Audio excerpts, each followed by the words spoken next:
ये क्या कर गए तुम सिद्धार्थ। ये उम्र तो ना थी तुम्हारे जाने की। अभी तो वो तुम्हें वो सारे सपने पूरे करने थे जो शहनाज ने तुम्हारे साथ संजोए थे। वो वादे निभाने थे जो तुमने शहनाज से किए होंगे। ये किस्मत का सबसे क्रूर मजाक है। तुम्हारी दुल्हन बनने के सपने शहनाज ने देखे थे और आज उसे तुम्हें अर्थी पर देखना पड़ा है। तुम्हारे लिए सजती संवरती थी वो, लेकिन आज उसने तुम्हारी चिता सजी देखी है। सिड के लिए सना की इस तड़प को आज जिसने भी देखा उसकी आंखें नम हो गईं। शहनाज की यह तड़प देख मानो आज आसमान भी रो पड़ा। सिद्धार्थ के जाने से शहनाज किस कदर टूटी है ये इन तस्वीरों में साफ दिख रहा है। जिस शख्स के साथ शहनाज ने अपने भविष्य के सुनहरे सपने संजोए थे, उसी के चले जाने से वो गहरे सदमे में पहुंच गई हैं।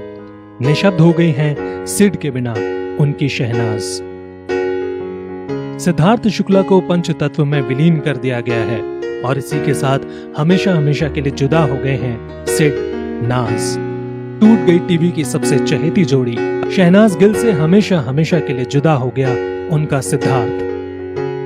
सिद्धार्थ को शहनाज अपने दिल की धड़कन कहा करती थी और अब ये धड़कन उनके दिल से जुदा हो गई है। सिद्धार्थ को खोने के बाद से ही शहनाज बुरी तरह से तड़प रही है। भाई के साथ रोते बिलखते हुए शहनाज ओशीवारा स्थित शमशान भूमि पहुंची। शमशान भूमि पहुंचते ही शहनाज अपनी भावनाओं पर काबू नहीं रख पाई। कार से उतरते ही शहनाज ने शमशान भूमि की तरफ दौड़ लगा दी। सिद्धार्थ और शहनाज के करीबी दोस्तों का कहना है कि गुरुवार से ही शहनाज के आंसू नहीं थम रहे हैं। बता दें, शहनाज के हाथों में ही सिद्धार्थ ने अपना दम तोड़ा था।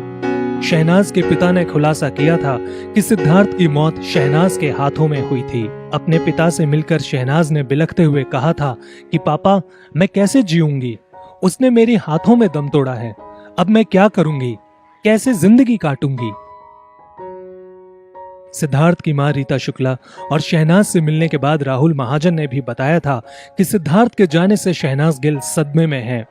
इस खबर से शहनाज पूरी तरह से पीली सी हो गई थी, जैसे उसके ऊपर से कोई तूफान गुजर गया हो और सब कुछ बहा कर ले गया। अली गोनी और जैस्मिन भसीन ने भी सिद्धार्थ के घर से बताया कि शहनाज सदमे में है और हमेशा हंसने वाली शहनाज गिल को ऐसे सदमे में देखना बेहद मुश्किल था। ताउम्र शहनाज इस बात को कभी नहीं भूल पाएंगी कि सिद्धार्थ ने उनकी आंखों के सामने दम तोड़ दिया। सिद्धार्थ और शहनाज की बात करें तो इन दोनों की जोड़ी बिग बॉस 13 के दौरान काफी मशहूर हुई थी। करोड़ों फैंस ने इस जोड़ी को सिडनाज का नाम दिया था। इनकी दोस्ती बिग बॉस के घर से बाहर आने के बाद भी बरकरार रही। कहा जाता है कि शहनाज सिद्धार्थ के साथ उनके घर पर ही रहती थी। सिद्धार्थ और शहनाज ने एक साथ नए साल का वेलकम किया था, साल 2021 का। उनके सेलिब्रेशन का वीडियो सोशल मीडिया पर काफी वायरल हुआ था। इसके अलावा सिद्धार्थ ने 12 दिसंबर साल 2020 को अपना बर्थडे भी शहनाज के साथ मनाया था। दिसंबर 2020 में ऐसी भी खबरें आई थीं कि दोनों ने शादी कर ली है। हालांकि वो खबर तो अफवाह निकली और अब एक कड़वा सच ये है कि सिद्धार्थ हमारे बीच नहीं रहे हैं। शहनाज के हाथों से सिद्धार्थ का हाथ हमेशा हमेशा के लिए छूट गया है।